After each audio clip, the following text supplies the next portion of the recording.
Hi everyone and welcome. I hope you're doing fine, but if not, perhaps because you're confused on whom to invest amongst the initial three guardians that has been released recently. Then if you're one of those, then worry no more. This video, hopefully I can give you some useful information and help you decide on which to invest.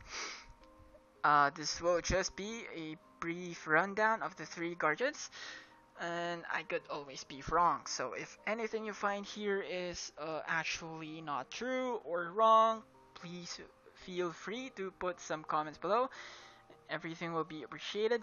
Also, just because that I said that I don't like a particular hero, I don't mean that that specific hero is automatically bad. It's just that I don't prefer, or probably I just don't know how to use it properly. Depends, but enough with ramblings and let's move on. So, starting with huge, uh, Huse, whatever. I still can't move on how to properly pronounce his name. Regardless, he still looks cool. Like how he functions. An attack type unit and a creation unit, a human as well. He, sorry, has the highest attack stat in the game currently as of the version 1.8.2. So, from various experiences of people in Arena, I've seen a video actually posted by my friend. Yes, there are a couple of people that have him already, and it's obvious how they got him pretty quickly. But based on the experiences, his skill damage doesn't do that much. To be fair, that could not be a quickly combined use, so probably it's not invested as much, no growth and everything, but still, if it's an EA and +9 against a Vicky, it should still deal decent amount of damage. I mean, I couldn't think of anything because based on that video, Vicky has no oath, so a Hughes skill should deal pretty fair damage, but nope, it did not. So, whatever. But regardless, it's pointless. Why? Well, that's because his function is not a dealer, despite being attacked. Why? Because of Grudge. Now, Grudge is actually one of the unique secondary effects. Each Guardian possesses a unique uh, secondary effect, and his is Grudge. So, technically, what is Grudge? Grudge reflects damage, and obviously, the more powerful you are, the faster you will die against your own skill. As a Guardian type hero, obviously, he's got more HP to spare, meaning he might actually survive and you might die in the process. So for theoretical builds, I think OCD is the most obvious choice here. Let's say you actually survive Vicky's skill and actually killed her in the process, and there's the block of your opponent through his axis at you, and if you actually die in the process, then you won't be able to reflect that damage anymore. However, for as long as you've proc Grudge before you die, and during OCD, Grudge will still be in effect. Hence, you can still reflect that damage. So, probably for secondary skill, Spotlight to lure all opponents to actually provoke them in hitting you with their skills. Now, for technicality's sake, I'm actually not sure if Grudge still affects during OCD. What do I mean by that?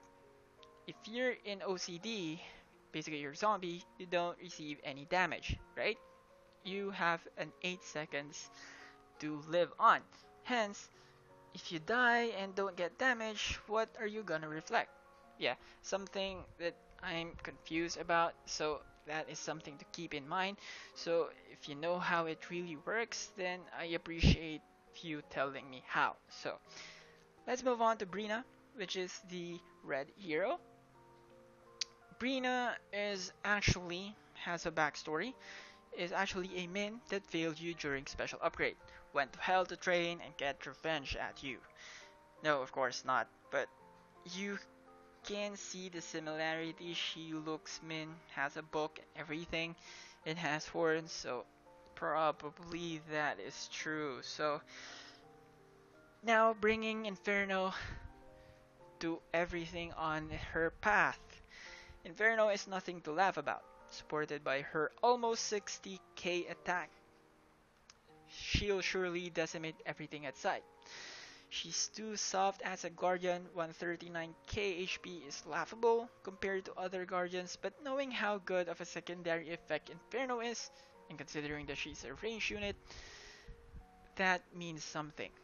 So what exactly Inferno is? For the first part of the description, I know it sounds like burn, and yes it is. However, despite having both being DPS types, burn has 7% more damage, while in return, Inferno has 7% chance to proc instead. So that's it? That's the difference? Of course not. Now, their description of Come to Us, because it's a Korean game, might actually be confusing at times on how it actually works, but the initial impression that I've got in Inferno is it's burn plus curse, which sounds just about right. So if it actually amplifies damage, it actually does less than curse, but then again, it's burn plus curse. Now, if you're gonna reread it, the second interpretation of this effect, the secondary effect, is that the more you attack the unit that is affected, the more it will deal damage per second. For example, you hit Inferno, so that unit will receive 65% damage per second, initially 65%, and then theoretically you hit him about 10 times a second, then that means 31 times 10, 300% will be added to 65% in the next second, and so on. Now, I'm not sure if what effect, what really is the meaning of what they're saying here, but regardless of the two, they're still both OP in my opinion, so it's still good. So for her theoretical build, I think lethal in OCD is kind of expected. Amongst the three, she actually looks the most standard amongst them. She doesn't function uniquely because one, Hughes is a reflector, and two, Fletta is an anti-healer and somewhat an initiator, but I'll get into that into detail later. So yeah, lethal OCD, but if you have other builds, Haas probably, then fine. Now, speaking of Fletta, let's move on to her. Now she's an all-around a beast unit, and she actually broke two records. One, having the highest HP in the game, and highest attack speed in the game. She broke the record from 26 back then with Zeb, Marianne, and Nelia having only 26. Now she has 28. That's two more. So for the HP compared to Minette only has 171k. That is 17k higher than Minette. So what is internal injury? Basically, again, a unique thing for her. It activates 83% chance, which by the way is the highest chance to procs amongst CC type like stun, confuse, and everything. For one, confuse. If we're gonna look at Shirin, where is she? Confuse has about 67% chance, and that is 83. So that is really the highest. If you've got 3 runes with chance up, you could almost get to 100%. Pretty sure that if you got an awakened rune, you can make her 100% chance to proc. So for a theoretical build, if she's actually an initiator, regardless, if not, if you want Eternal Injury to proc all the time, Levo goes without saying. For her defensive skill, tons of options, being high in HP naturally, and nothing can really stop her for now, I think, except Brina, but that doesn't technically stop her. I think you can go for Oath, or GOP, or FG, but just to be safe, OCD is actually still good anyway. So that is it. I hope that this video was able to be of help to you. And again, if you have any more information that have not been said here, leave it in the comment. I'm gonna be happy. I'll appreciate it. So see you in the next video and goodbye.